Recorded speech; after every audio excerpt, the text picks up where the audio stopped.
What about the New Testament in the blood of Yeshua? The New Covenant. And what about Paul? I'll just briefly address that. I don't know who's watching this, and I don't know what everybody thinks, and I don't know if we've lost half the audience by saying a few things that are kind of outrageous. Let me put it this way. I'm trying to provoke each other to think.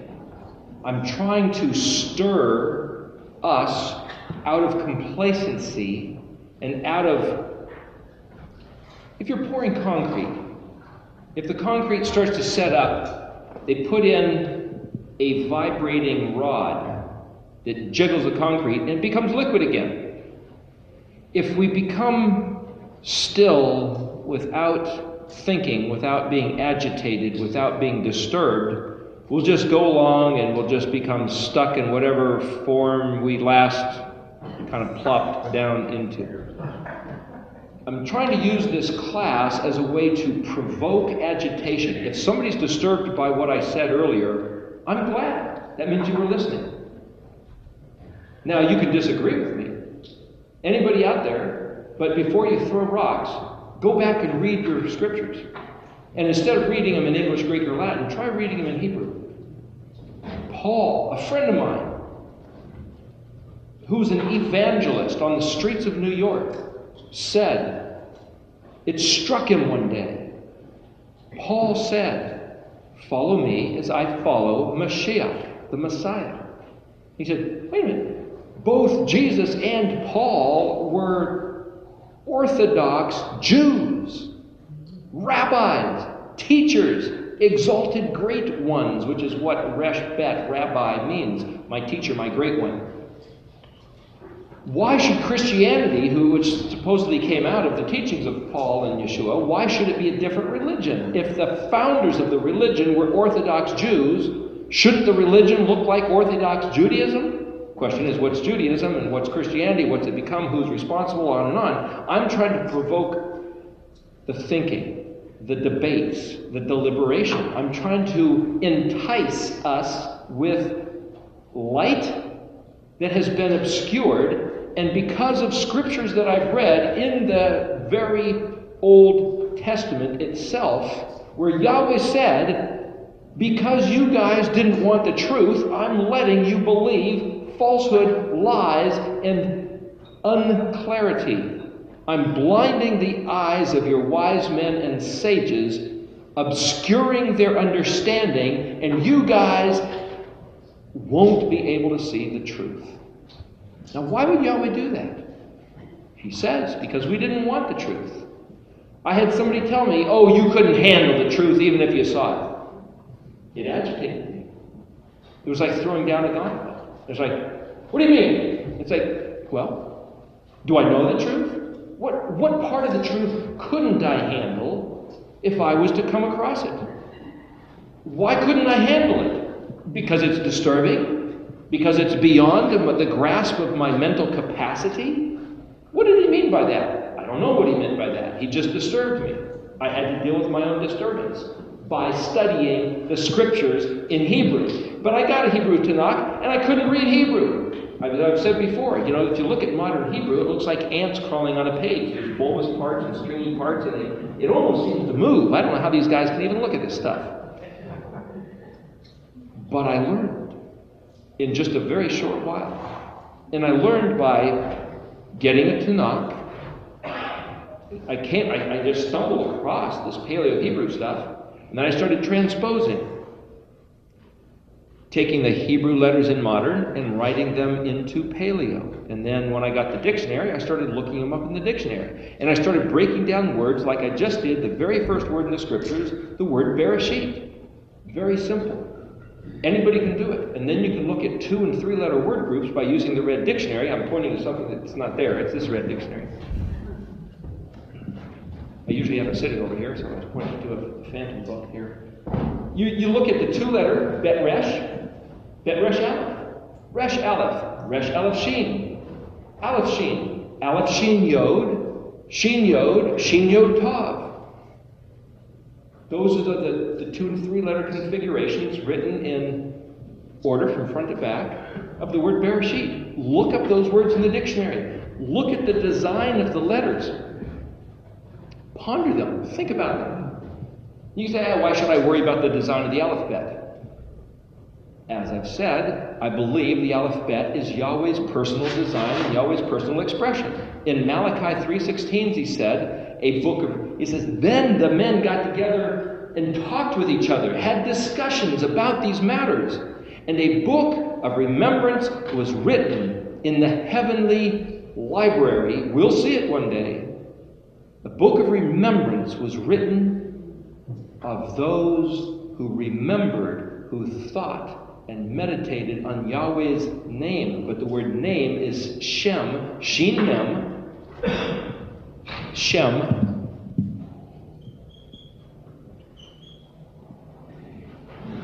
And as I've said, every alphabet letter is his Shem, which also means fame, renown, reputation, occupation, the stuff you're concerned with. Every letter of the Hebrew alphabet is the stuff Yahweh's concerned with. He designed it. How do I know that? Because it's keyed to the pattern of the Mishkan, the 7 days of creation, and the 7 festivals. Those things embody him. They're his expression. But wait a minute. Who's the Resh? Who's Mashiach? We sing songs in Christian church about, I only want to see your face. I only want to know you better. And what did he give us? The Shabbat. You keep the Shabbat every 7th day on the day that he said, you'll know him better, because something about the Shabbat is his expression. You keep the 7 festivals that he said, and somehow you are walking in his shoes. You're doing him. You're doing the dance, the pogo. You're doing the dance of the this, the that. You keep the 7 festivals, and you're doing the dance Yahweh. So on this picture right here, there's like this, like those Arthur Murray dance steps, where you take well, here, if you look real close, it starts off like just a little line. There's 6 lines and then a double line. And then there's a footprint. And then there's like a tennis shoe. And then there's like a hiking boot. 6 and then a double line. It's like as you progress through your life, as you walk and you grow and you develop, you take 6 steps and then you stop on the 7th. That's the pattern. That's the Shabbat pattern. It's embedded in this pattern right here under the pay. If you look in Deuteronomy 4:29, as we talked last week, he was talking about Deuteronomy is a rehearsal of everything that just happened near Moshe's death. It's the Kuf view, the overview. And he says, you're going to be scattered. Israel, you are, because you profaned the covenant, you annulled the covenant, you obliterated it, you blew it off because you didn't want to hear, you didn't want to pay attention, you wanted nothing to do with it. Fine, I'm going to scatter you. But from there, where you're scattered across the face of the earth, like dust in the wind, it says, you will seek Yahweh El-Heka, which is Yahweh your Elohim, and you will find him if you search for him with all your heart and soul. When you are in distress and all these things have befallen you, at the end of days, I think that's where we're talking about now. You could make a list probably of the distresses that have befallen humanity, certainly in the last 2,000 years, if not the last 10 years, if not the last 4,000 years or 3,500 years since Moshe wrote this. You will return unto not the Messiah, not the doctrines of your forefathers. It says, you will return to Yahweh El-Heka. You will return to Yahweh your Elohim. So when I say, or when I have said, to make it clear, Yeshua never told us to worship him. He came as the expression of Yahweh and said, worship Yahweh, return to Yahweh. And I've heard it said by my family and friends who are Christians, they said, yeah, but he didn't deny worship, especially after he rose from the dead. Even Thomas said, my Lord and my God. But the question is, does Thomas, or what Thomas was reported to have said, determine what I do? Or is what Yahweh said determine what I do? Now, Thomas may have been blown away. He might have even been accurate. But Yahweh said, have no gods of others, no other deities. What he said was Elohim Akrim. We went through this one other week, and I'll try to do it again, because this is like, I'm just expressing the things that I have found that have disturbed me greatly. And so I'm trying to pass the disturbance on. Hopefully it'll disturb whoever's watching. If you see this phrase, gods of others, and you think, oh, that's the other guy's God. The other guy's the pagan. The other guy's the heathen going to hell. But we're right. And we know we're right. We're going to heaven. See you there, or maybe not. How do we know we're right? How do we know we're right? This phrase, Elohim Akrim, is Aleph, Lamed, Hey, Yod, Mem. Elohim. Well, that's the same word that's translated God, or plural, because there's no capital letters in Hebrew. So, but it's also the word translated G-O-D. It's the word Elohim.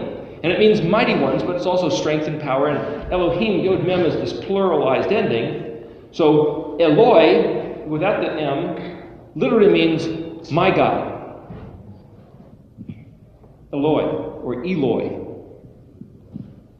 Elohim is translated typically as gods. Now the word Achrim, Aleph, Het, Resh, Yod, Mem. On and on, Yahweh says, you better not have Elohim Achrim. And if you see this phrase and you recognize it when you're reading through the Hebrew, read what Yahweh says concerning his people going after Elohim Achrim. It's the foundation of all the trouble. He hates it. He loathes and is jealous and zealous over his people going after these guys. And so I tried to sit there and say, what is an Elohim Achrim? Well, Elohim is pretty simple. It's powerful. One way to read that is simply powerful, but it's also, as I said, translated God or God. But what's this Achrim? Again, a Yod Mem is a plural ending, but it might not just mean plural like multiples, but this is the word translated others.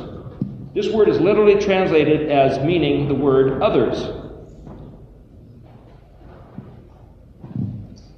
If you look in the Ten Commandments, he says, you will not make any Elohim Achrim al Panei.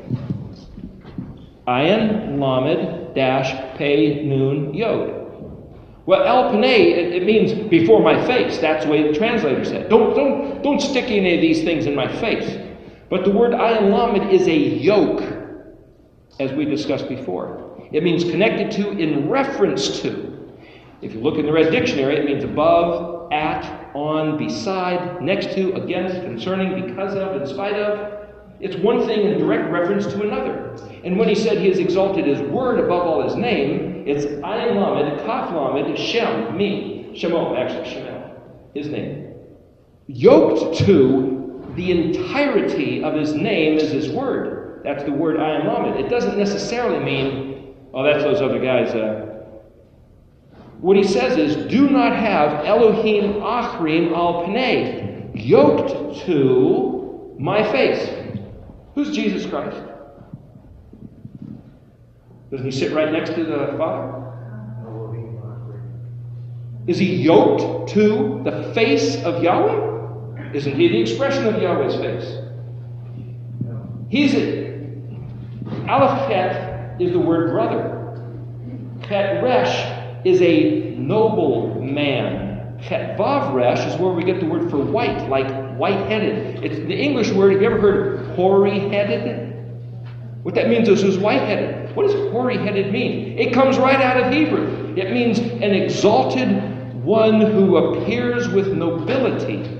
And the word Resh Yod Mem is where we get the word for the reem ox. Julius Caesar, as I've said before, is reported to have killed the last one, put them extinct. But they were huge. Kind of like big blue ox of fighting, right? This huge ox was a reem. It's where you get the word Resh Mem, is where you get the word Rome, or Romulan, the big tough guys of the Star Trek fame. See, everything's embedded in Hebrew. Resh Mem is a big, mighty one. Reem is the ultimate big, high, mighty one. Het Resh is a noble man Chet, Resh, Yod, Mem is a huge, big, exalted, noble man, and an Aleph, Het is a brother. Now, if Yeshua came as the son of Adam, wasn't he one of our brothers? But did he come as the son of Adam? No, he wasn't his son. Well, oh yeah, genetically, if he's born through a woman, he's the son of Adam, the son of man. But see, in Hebrew, the word bet nun is the word son. Bet nun. And we've talked about if it's bet yod nun, being, it means between. It also has to do with construction. If it's bet nun hey, and if it's a bet vav nun, bone, there's these different forms of the word. You have the yod and the vavs, but look at the dictionary, and there are all these different things. It has to do with thinking and understanding. It has to do with like the bones, the structure, the physical form of. Tabanith. I'll say it once again. We've said this a few other times, and I apologize for the mistake on the chart. Didn't find it until it was too late. This word right here in the middle, the Mishkan pattern. The word pattern is spelled Tav, Bet Nun Yod Tav. This says Bet Nun Tav Yod, Tabanti instead of Tabanit. The point is, you could say it's just displacing two letters. Bet Nun Yod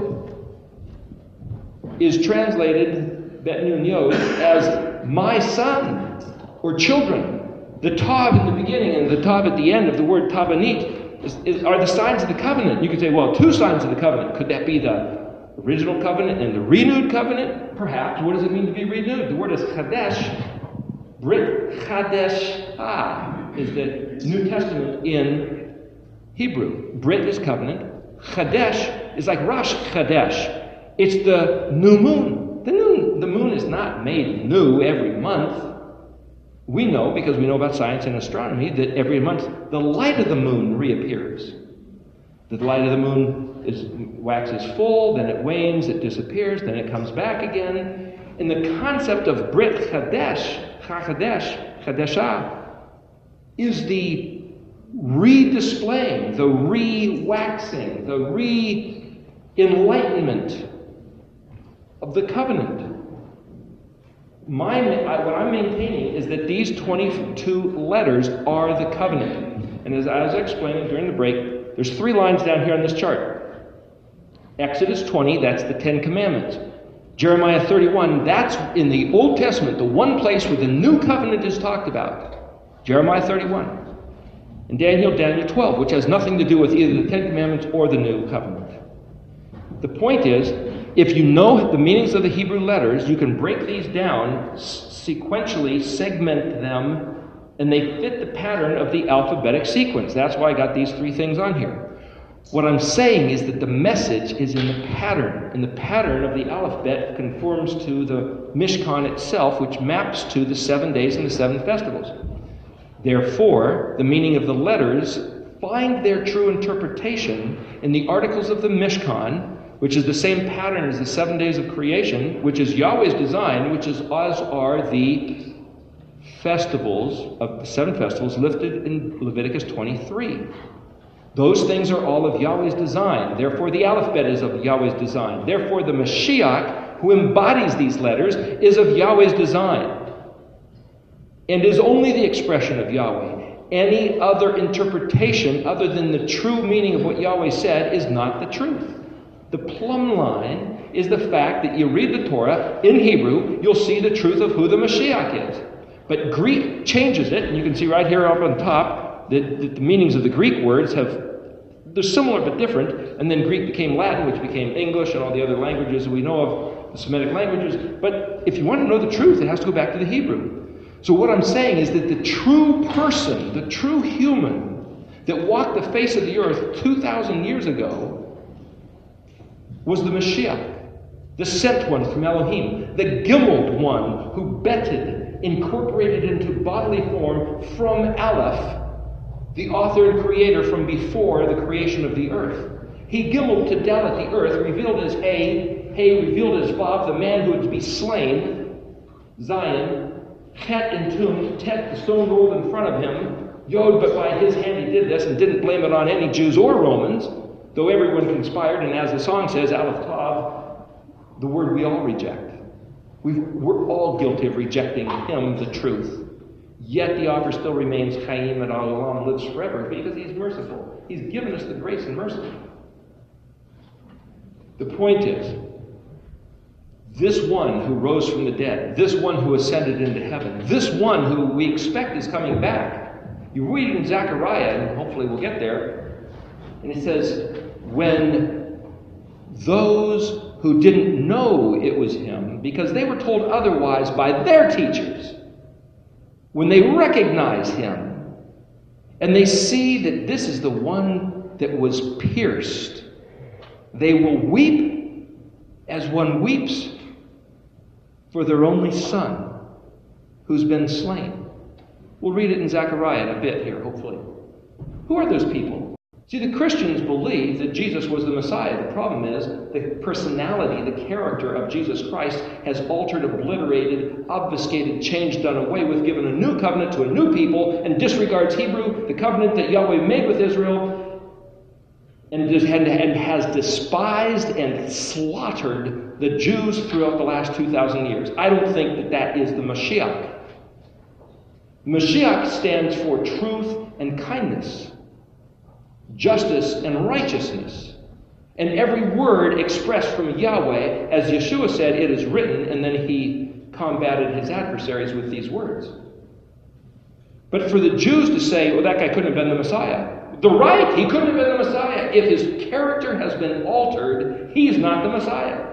But if we, the believers in Yeshua being the Messiah, would just step up to the plate and tell the rest of the world, as well as Brother Yehuda, sorry for what our ancestors or we ourselves may have said a little while ago, but this now we acknowledge Yeshua came to validate, verify, embody, and proclaim the Torah, the Shabbat, the festivals, the blood covenant with Israel. That was the Messiah. And that was the man who walked the face of the earth 2,000 years ago, was punctured, punched holes in, was crucified. The word Het Resh, as I said, is a noble man. But Het Resh is to be punctured, punched holes in. Yeshua was the noble man that was punched holes in. But the Elohim Achrim, the conglomeration that Constantine gave us, blended with pagan deities and ideologies and philosophies, is not Yeshua, who is Yahweh in the flesh. He's an Elohim Achrim. That's why I cannot go along with Christmas and Easter, because they're not Yahweh's festivals. They're pagan festivals with Christian pictures stuck to them. You can't pin the tail on a pig instead of the donkey and pretend you pinned it on the donkey. It's a stupid analogy, but the point is, we're supposed to be putting the right pieces together, and we can't just do whatever we want and call it good and say, oh, well, he knows my heart. So I've had it said, oh, you think God loves you more because you keep his Sabbath day? And I've had a friend say, are you trying to tell me that he'll love me more or love you more for disregarding his words, casting them behind you as they were dung? Excuse me for speaking Hebrew. These are Hebrew words, I'm telling you. Yahweh says, you have defiled my covenant, my words, my face, by disregarding what I have said. And so all these things have come upon you. But, verse 31 of Deuteronomy 4. Let me back up. At the end of days, you will return unto Yahweh El-Heka and hearken to his voice. For Yahweh your El is a merciful El. He will not abandon you nor destroy you. And he will not forget the covenant of your forefathers that he swore to them. Anybody that tells us that the Old Testament was done away with, the Old Covenant was obliterated, that Yahweh has forgotten that he has a new people, Israel is spiritual, that it has nothing to do with what he said to Abraham, Yitzhak, Yaakov, Moshe, Yosef, or David, they're contradicting this verse. This says, Deuteronomy 4:31. He will not forget the covenant of your forefathers that he swore to them.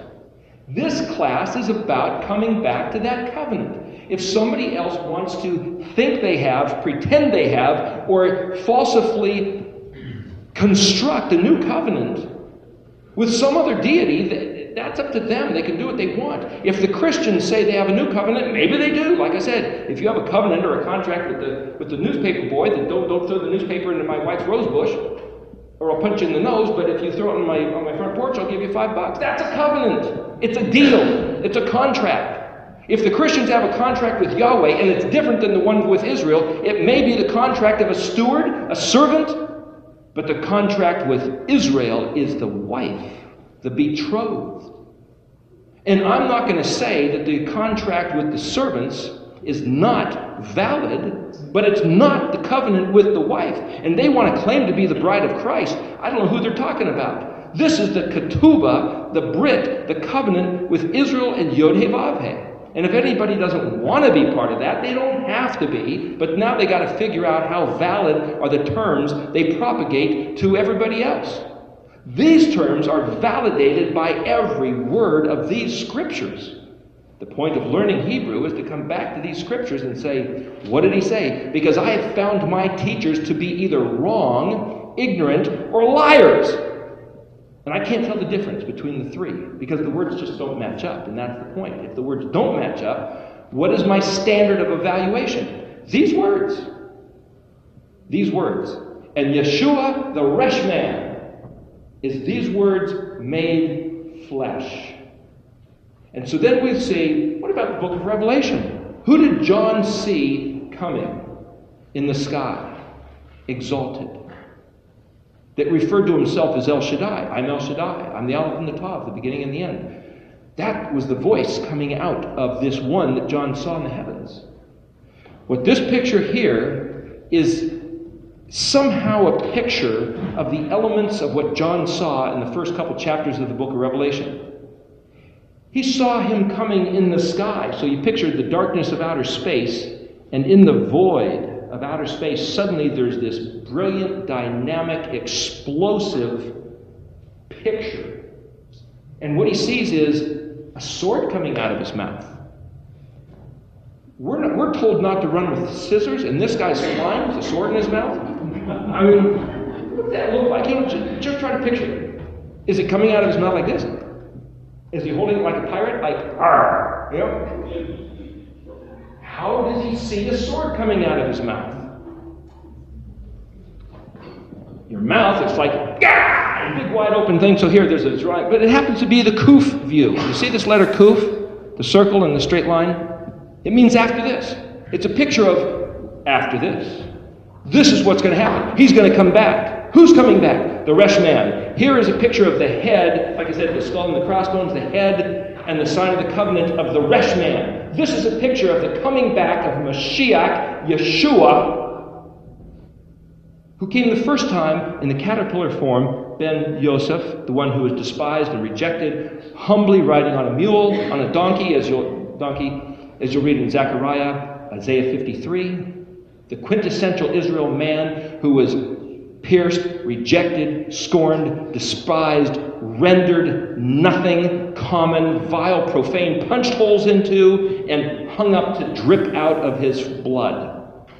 You see, that all describes the word spelled chet, lamed, lamed, halal, where we get the word hell. That's the 8th letter H and then 2 L's. The E is the vowel that's supplied. He was made hell because we made the Torah hell. Talked about this back the week of the Vav. It's Ezekiel 36:23. Yahweh says, I will make my Shem Gadol Kadosh, which is to say exalted and preeminent, and when you guys, you Israel, make my name Kadosh instead of Halal, which you've made in the eyes of all the nations, amongst whom you've been scattered. You see, for us to tell the story of Jesus in the nations amongst whom we've been scattered is what Ezekiel 36:23 says we were going to do, and we've done it. But Yahweh says, when, Israel, you guys start making my name Kadosh instead of Halal, that's when, I guess it's time, Yahweh will step up and do some astounding things. We've been waiting on him. He's been waiting on us.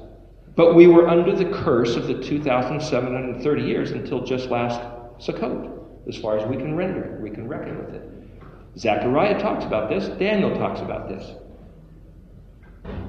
If we're now outside the curse, what's our obligation? I'm not trying to put down the guy who was crucified. I'm trying to exalt him. In the eyes of Brother Yehuda, who's been told lies about him from the followers of Jesus, who's led crusades across the face of the earth, slaughtering people in the name of the Vatican and the Protestant daughter whores of the book of Revelation, if you want to look at it. What did he see? Here's the Aleph, the beginning. Here's the Mem, the world, the orb of water, like a womb. And here's the Tav, the sign of the end, the sign of the covenant, the sign of, here's the beginning, here's the end. This is like, just like I said, I started and I'm the guy who's coming back. I'm the guy who said when the call is made. I'm the guy who says this is the occasion. Aleph Mem Tav.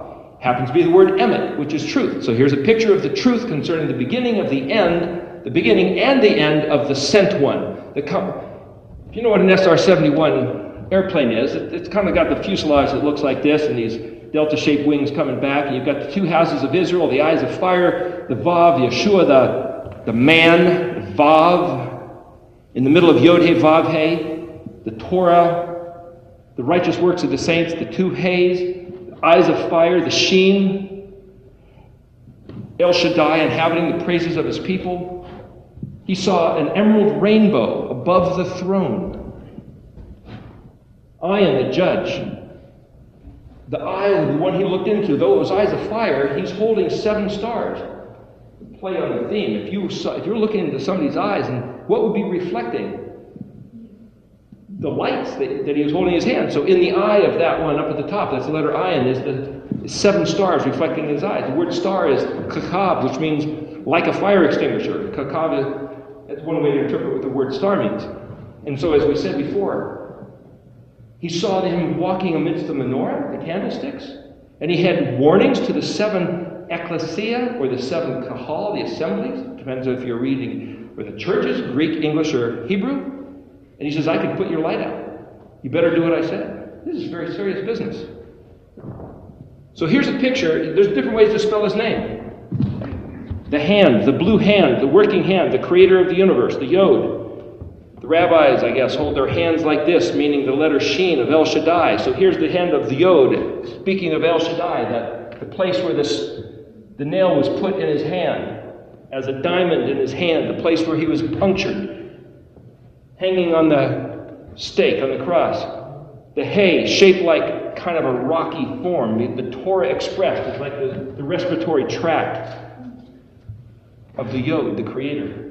Vav, the handle. It looks like the handle of a sword. The hilt of the sword. The covering of the handle is like Yeshua being wrapped up in his people Israel. The 2 kingdoms, the northern and southern kingdom, Ephraim and Yehuda. Both of them like fletchings of an arrow, so that the arrow flies straight. The straight reckoning of who Yeshua is expressed in the 12 tribes doing righteousness.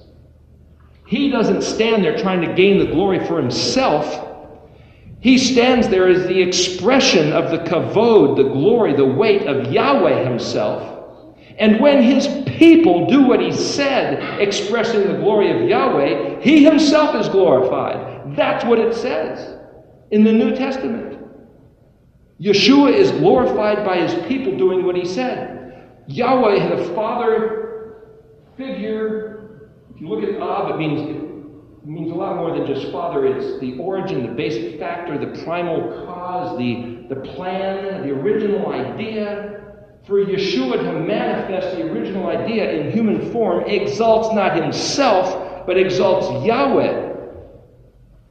Yeshua didn't try to take on worship or glory. He didn't, we read in Deuteronomy, he also says, you saw no form or image, male or female, or any animal or bird or fish or anything else. You heard a voice. Kuf Vav Lamed, a voice. Kuf Resh Aleph, Kara, where we get the word cry, which is to learn, to teach, to read, to learn to read, to gather and consult with each other about what he said, because you can read. And these words are embedded all through the scriptures. That's why I keep mentioning them. What we're doing here, learning to read, is a huge, huge thing. If you know Hebrew, you could go back and read how big of a deal it is to learn how to read Hebrew. It's the highest pursuit that mankind can do, is learn to read Hebrew. The exalted man, the Resh man, will learn to read Hebrew. You want to be a Resh man? Conform to the image of Yeshua? Learn to read Hebrew so you can keep his words and discuss his words and teach his words and fill your mind with his words. The blue, purple, red, and white. The colors of Yod He Vav He, the white, the white linen, the robes of righteousness of his people doing what he said. There's 49 Yod He Vav He's going around, completing the circle like Shavuot, like Jubilee. Yovel is the 50th. Yod, He, Vav, Shin, Ayin. But this Shin is also in the shape kind of like the letter Vav, He. Kind of like the same pattern of the He. So you got Yod, He, Vav, He, blue, purple, red, white. But the He is also the Shin, the expression of the Almighty. El Shaddai is Yeshua, Yahweh's salvation and deliverance of Israel. If you look at what the word Yerushalayim means, if I press hard on this thing, it's going to tip over. So I'm sorry for leaving all these words up that are hard to read. But Yod, Resh,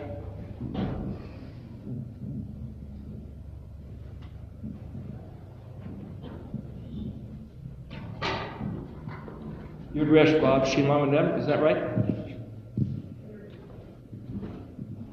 This word here, Rosh, very similar to Rosh, but it actually, in the dictionary, means venom, poison. Actually, Resh Alashim means venom. It also means poison. It's like, he will make Jerusalem a cup of trembling, it talks about in Zechariah. Shalem is where we get the word shalom, which is peace, but it also means full and accomplished. Yod means he will. Yerush, Yod Resh Shin, has to do with possession, inheritance, property. Yahweh provided Jerusalem as the inheritance of his people. To those who are not his people and betray his words, it is a cup of poison, of venom. To those who keep his words, Jerusalem is their inheritance. And it says, as we were, I believe, reading last week, that Israel is the inheritance of Yahweh himself. You put all these things together, you read in Zechariah, and I don't have time to go through every little detail, though I'd like to here. He's talking about the princes of Jerusalem will notice, the Rosh, the princes of Jerusalem, will notice that because of the inhabitants of Jerusalem, something good is happening. And they'll say, it's because Yahweh, their Elohim, is with them. Yahweh, their Elohim, is with them. Yahweh talks about, again, favoring Israel. As a matter of fact, in Zechariah 1:17 and 2:16, Zechariah 1:17 and 2:16, it says, Yahweh will once again choose Jerusalem. That's the English. You go, well, let's see. Zechariah was written, and it talks about the 70 years being in dispersion. So Zechariah, the word Zakar means remember. Zakar Yah, remember Yah, or Yahweh will remember. And it was written back in the days of Daniel, back around 500 BC, roughly. And it says, Yahweh will once again have mercy on Zion. Now this sounds poetic. Zadi, Yod, Vav, Nun. Now remember, the job of a sar, a prince, is to make these things intelligible and easy to understand. So here's this esoteric notion. Yahweh will once again choose Jerusalem and have mercy on Zion. Well, I'll tell you, you go to Jerusalem these days, and there's a sign that says Mount Zion up there, and you look around, and you can't see it. There's no real place called Mount Zion. There's another place called the City of David, which was Zion, and you look around like, it's not like you're here, here's a sign, get your t-shirt, I've been to Zion, there's really nothing to see. But you see, it's all how you read the words. Yahweh will have mercy on Zion. If you think of it as being the place called Zion, what, Yahweh's going to pour out benevolence on the land, on the city? Well, he talks about that, doing good, but not for the sake of the land and the city, for the sake of the people that are doing his will, that live in the land. See, as we talked before, the letter Zadi has to do with the Ten Commandments and the Ark of the Covenant that was under the pillar of fire, pillar of smoke, like the question mark and exclamation point, and it's like a picture of Aaron's rod that buttered, and the Zadi is Yahweh's stuff in pure form, lived out by a human doing righteousness. The word Zadi means righteous. Yeshua, the one dressed in white linen, doing the work and the words of Yahweh and the Torah, is the only Zadi, the only righteous one. Zadi Yod means my righteousness. Just like Zadi Vav is the word for precept upon precept. Zadi Vav, Zadi Vav. Kufav meant, remember, line upon line. So here's like the exclamation point or the plumb line above the Ten Commandments, and so the Zadi was the reference of the Kadosh Kodashim, the Holy of Holies, the stuff inside the Ark of the Covenant. What's Zion? Well, as we discussed before with the letter Nun, Vav Nun means that's put into a noun form, or the one who's engaged in the doing of it, it becoming a tangible thing. For righteousness to become tangible, a noun instead of a concept. Remember, Zadika, Zadi Dalet Kuf Hey, is the expression of righteous deeds. But Zadi Yod, my righteousness expressed as a noun, as one doing it, Zion, is Yeshua himself. David, when he got the idea of what he's supposed to be doing and did it with all his heart and all his soul, he himself is Zion. All of us are sitting here and listening to endless hours of these talks because we're trying to become Zion. Zion isn't the place. It's the heart of the person doing Yahweh's words with all his soul, all his strength, and all his might. And when he says he will have mercy on Zion, Yahweh gave a promise to our forefathers. When we come back to be Zion, we get that mercy he was talking about in Zechariah. And the word once again choose Jerusalem, that's not what it says. Twice in Zechariah, and right in a couple of verses there, 3 times actually, it's translated once again. Well, gee, if this was written 500 years ago, and you see the Jews were able to come back and they were living in the land around 2,000 years ago, maybe that was the time he was referring to. The one time again that he would choose Jerusalem was when Yeshua walked the earth. The word that's translated once again is Ayin Vav Dalet, Od. And as we talked about a couple weeks ago, it means repeatedly and forcefully. Again and again and again and again. Ein, Od, that word, Zulti. There is no other. Elohim, there is no other. I will say it again and again and again, that Yahweh says. I've given you the best. I've given you the only. I've given you Elohim. Haven't I said you are Elohim? Didn't Yeshua say that to his people? I've told you everything. I've given you the stuff. I've given you the key to the kingdom. I've given you everything. You guys dropped it. And now you come up with a new covenant, a new kingdom, a new deal? No, there is no new deal. It's this deal, again and again. So when it says Yahweh will once again choose Jerusalem, that's not what it says. What he's saying is Yahweh will repeatedly, forcefully, again and again choose Jerusalem. And what does Jerusalem mean? I told you you have a possession of inheritance. I told you, Israel, that you are my dearly beloved, my firstborn, my betrothed. I told you that everything I made in the universe was for you.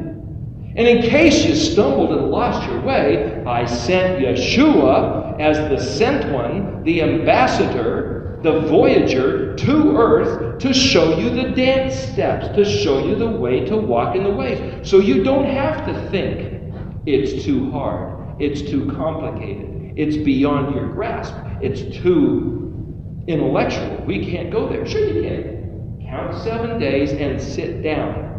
There, you done it! Hey! Isn't that easy? But you do it because you have a volitional, voluntary heart to show Yahweh that you love Him, that you care for Him and His ways. Now, if you happen to have a day off on Saturday and you're not working, and you happen to sleep in, oh, I guess I mistakenly kept the Shabbat by accident. Does it count? Does it count? You have to do it volitionally. No, it doesn't count. You have to do it with the desire of your heart. In Zechariah 8:16,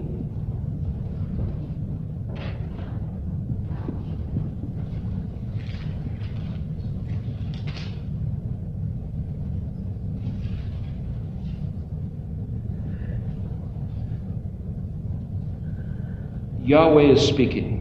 Let me back up to verse 9. Thus said Yahweh, Zavot. It's translated Master of Legions, but remember the word Zadi, Bet, Aleph, Vav, Tav. Aleph, Vav, Tav is an oath, a sign, a symbol. It's also a letter of the alphabet. Zadi, Bet means to inflate, like a turtle's back is inflated, like a balloon is inflated. So when it says Master of Legions or Master of Hosts, it's also Yahweh who inflates, who fills up to the full every word and every letter that He said. Which Yeshua Himself is, right? He made man out of the dust of the earth and breathed into him and inflated him. The Adam is the inflated dust of the earth with Yahweh's own breath. Yeshua is the Ben Adam, the structure, the building, the form of Adam. Going back to the pattern, Yeshua is the pattern in the dust, inflated with the breath of Yahweh, only speaking the words of Yahweh. Yahweh's a vote. Let your hands be strong, you who hear these days, these words from the mouths of the prophets. On the day that the foundation was laid for the temple of Yahweh, Master of Legions, the sanctuary to be built, for before these days people had no earnings. There were no earnings from animals. Those who traveled back and forth had no peace because of the enemy. And I, Yahweh speaking, I set every man against his neighbor. Yahweh is the source of the trouble. Don't blame the devil. But now, not as in earlier days, am I toward the remnant of this people. Nam Yahweh. That's that word. Nam Yahweh, the word of Yahweh. Master of Legions. For now the seed is of peace. The vine gives forth its fruit. The land gives forth its produce. The heavens give forth their dew. I have bestowed all these upon the remnant of this people. And it will happen that just as you, O house of Yehudah and house of Israel, had been a curse for the nations. That's what I was talking about earlier. So I will save you, and you will be a blessing. Do not fear. That's the word altira. And let your hands be strong. Chet Zion Kuf. Chazak. Where you get the word Cossacks from in Russia that slaughtered the Jews. For thus said Yahweh Zavot, just as I had planned to bring misfortune upon you when your forefathers angered me, said Yahweh Zavot, and I did not relent from doing so, as it says here in parentheses, so have I turned back these days and plan to benefit Jerusalem and the house of Yehudah. Do not fear. These are the things that you should do. This is from Yahweh's own mouth. You want to be pleasing to Him? You want to regard Him? You want to listen to His voice and be found doing it? Faithful. These are the things you should do. Speak the truth with one another, and in your gates judge with truth, justice, and peace. Do not think evil toward one another in your hearts, and do not love false oaths. For all these are what I hate. Nam Yahweh. Thus said Yahweh, Master of Legions, the fast of the 4th, the fast of the 5th, the fast of the 7th, the fast of the 10th will be to the house of Yehudah for joy and for gladness and for happy festivals. Love, truth, and peace. Verse 23, thus said Yahweh Zavot, in those days it will happen that 10 men of all the languages of the nations will take hold, and they will take hold of the corner of the garment of a Jewish man, saying, let us go with you. Here, let me show you what the difference is here. This is, let us go with you, for we have heard that God is with you. Now, if you play back into the other thing, it says, we have heard that 10 men from different nations, languages, will hear that Elohim is with Yehudah.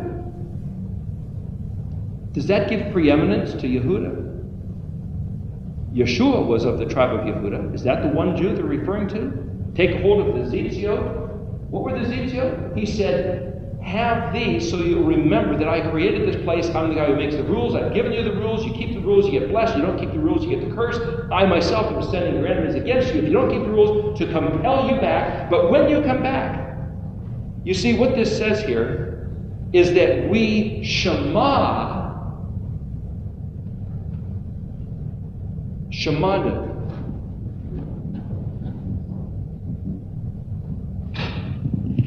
Shin, this is bad. Shin Mem Ayin Nun Vav. We have heard. Shin Mem Ayin is to Shema, to hear, believe, and do. Shin Ma Nu, this is the opposite of Vav Nun, which is one who does. Nun Vav means our, or we. Does it mean we have heard? Or does it mean we observe? We Shema, we hear.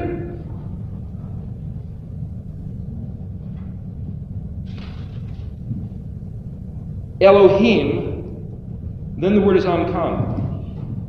Ayin, Mem, Kaf, Mem. Well, the suffix ending Kaf, Mem means you all. But see, here's the trickery of the translation. Ayin, Mem means nation, people, kinfolk, and it's literally translated with. We have heard that Elohim is with you, or we Shema Elohim with you, in conjunction with you. We Shema Elohim just like you do, brother Yehudah. We regard the meaning of the Zitziot. We regard his words. We know that the Mashiach was the one telling us to keep these words, and that if we keep these words, Israel will again receive the favor of Yahweh and receive the preeminence among the nations and bring glory and kavod and honor to the Shem of Yod He Vav He, just like you do, Yeshua, Yahweh.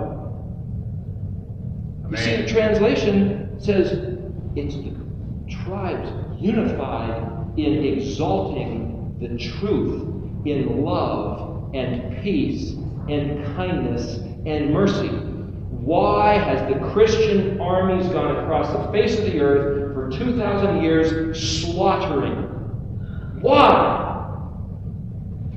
Did Yahweh send them because his own people have perverted his own ways? That's what these words say. But was it in the name of Yeshua, or was it in the name of Jesus Christ? Jesus Christ, we won't even talk about. We'll talk about the truth of Yeshua. Now there's a place talking about the priest of war that Rico Cortez talks about. This guy coming back, he said make no image of him. This is not an image of him. This is a graphic rendering of his picturesque speech that he gave to John in the book of Revelation, the first 3 chapters. And when he comes back, it will be the most glorious, astounding, will be blown away. I didn't know how to make a stronger picture. It's the zakar, the memory, the remembrance. Zakar Yah. But zakar also means masculine. It also means men or a group of men. It's also a tool for planting, opening up the earth and planting a seed. And when Moshe said, who is it that's talking to me? He said, Ehyeh Esher Ehyeh. But he said, Yod-He Vav-He is my Shem Zakar. From generation to generation. It's my name which perpetuates my memory throughout the generations. So for Yeshua to be the man, the Zakar of Yah, read the book of Zechariah. Go back and read it slowly a few times. I couldn't get to all the verses I wanted to. There's some stuff in there that ties right in with Deuteronomy, which ties right into the stuff that this class is about. I believe that we are on the threshold of what? Seeing Yeshua coming back in the clouds? Maybe. Seeing the restoration of the kingdom to Israel? Probably. Seeing the restoration of the great kavod, the glory, the exaltation of the kadosh Shem of Yahweh? I believe absolutely, because it's contingent on us to simply regard His words. And without His words, we couldn't. Yom Teruah, the heralding of the trumpets of the coming of the King, it's basically the word chayil, chet yod lamed. Chet yod is the word for life. Lamed is the shepherd staff of teaching and learning, the authority of the shepherd of life. The shepherd of life. Yeshua came as the good shepherd. Hail Yeshua! Ben Yahweh! The manifestation in the physical form, imparting life in the name of Yod-He Vav-He. Hail Yeshua!